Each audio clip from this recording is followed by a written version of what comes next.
김지영 기자와 정치권 소식 더 살펴보도록 하겠습니다. 어서 오세요. 예. 먼저 한동훈 전 위원장 얘기요. 대통령과의 만남에 일단은 어렵다고 했습니다. 왜 이렇게 얘기를 했을까? 그 이유가 궁금한데 뭐라고 봐야 됩니까?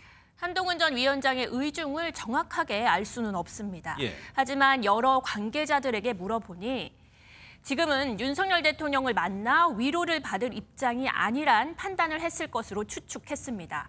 윤 대통령을 만나는 것 자체가 총선 패배의 책임을 온전히 다 지지 않는 듯한 모습으로 비칠 수 있기 때문입니다. 야권에서 대통령실의 책임을 미룬다거나 정부 여당이 서로 위로한다는 비판이 나올 수 있는 점도 고려했다는 분석입니다. 한 전 위원장은 총선 패배의 책임은 자신에게 있다고 줄곧 이야기해왔죠. 이런 이유에서 대통령과 만남은 잠시 미뤘다는 분석입니다. 예, 영수회담 이야기도 좀 해보겠습니다. 실제 회담이 성사되기까지는 좀 시간이 걸릴 거다 이런 전망들이 좀 나오고 있더라고요. 네, 대통령실과 민주당 간 그 테이블에 올려놓을 의제를 확정해야만 만남이 성사될 수 있습니다. 윤석열 대통령과 이재명 대표 모두에게 빈손 회담은 정치적으로 타격만 줄 수 있기 때문인데요. 특히 보수층 일부의 비판에도 이 대표에게 만남을 제안한 윤 대통령의 입장에선 가시적인 협치의 성과가 더 필요합니다.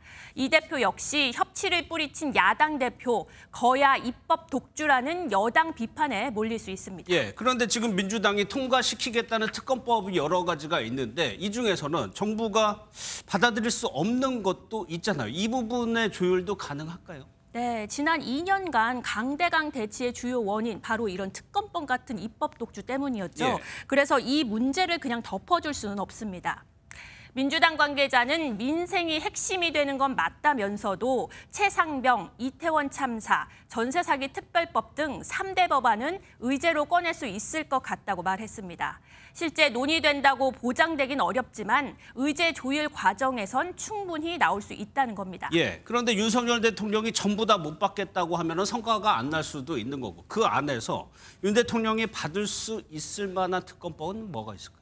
지금은 단언하긴 어렵습니다. 하지만 민주당이 주장하는 그 특검 법안, 이른바 이채양명주, 이걸 좀 주목해 봐야 하는데요. 이태원 참사, 최상병 순직 관련 특검법, 그리고 양평고속도로 명품백, 주가 조작 의혹 관련 특검법입니다. 아래 세 가지 특검법은 모두 김건희 여사와 관련돼 있어 대통령이 받을 가능성이 작다는 관측이 많습니다. 다만 이태원 참사 최상병 특검법과 특검법은 아니지만 전세 사기 특별법 등은 논의해보자는 입장 변화가 있을 수 있다는 의견도 있습니다.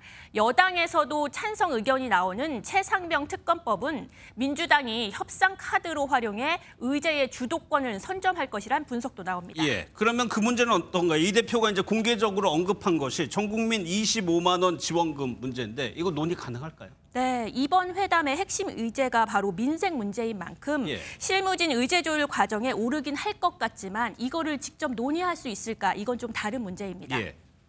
총선 패배 이후 첫 국무회의에서 윤 대통령의 발언을 먼저 들어보겠습니다.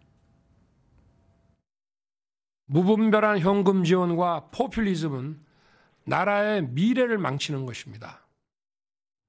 국민의힘 한 관계자는 윤 정부의 재정 기조는 건전 재정이라며 협치가 국정 방향을 바꾼다는 건 아니라고 말했습니다. 알겠습니다. 잘 들었습니다. 김지영 기자였습니다.